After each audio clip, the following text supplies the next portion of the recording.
இன்றைக்கி கடவுள் நம்மளுக்கு கொடுத்துருக்க வசனம் 1 ராஜாக்கள் 17:18. அப்பொழுது அவள் எலியாவை நோக்கி, தேவனுடைய மனுஷனே, எனக்கும் உனக்கும் என்ன? என் அக்கிரமத்தை நினைக்க பண்ணவும் என் குமாரனை சாக பண்ணவுமா என்னிடத்தில் வந்தீர் என்றாள். இந்த வசனத்தை கொண்டு கடவுள் நம்மகிட்ட என்ன சொல்கிறத பார்ப்போம்.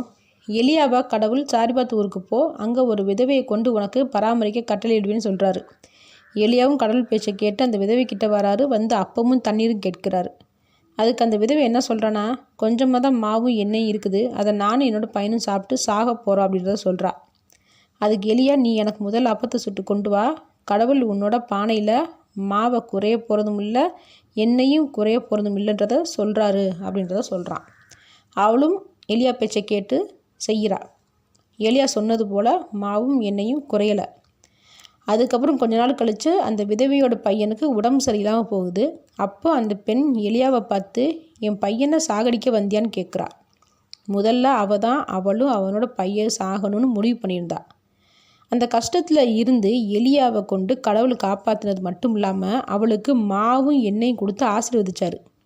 இப்போ என்னன்னா, அவள் என்ன கேட்குறா, எலியாவை பார்த்து என் பையனை கொல்ல வந்தியான்னு கேட்குறா, சத்தம் போடுறா. எலியா அதுக்கப்புறம் கடவுள்கிட்ட வேண்டி அந்த பையனை பிழைக்க வச்சிட்டாரு. நானும் அந்த பெண்ணை போல தான் சில சமயம் நடக்கிறோம்.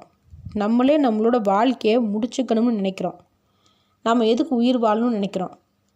இவ்வளவு நாள் வழி நடத்தி எவ்வளவோ செஞ்ச கடவுளை நினைக்க மாட்டேங்கிறோம்.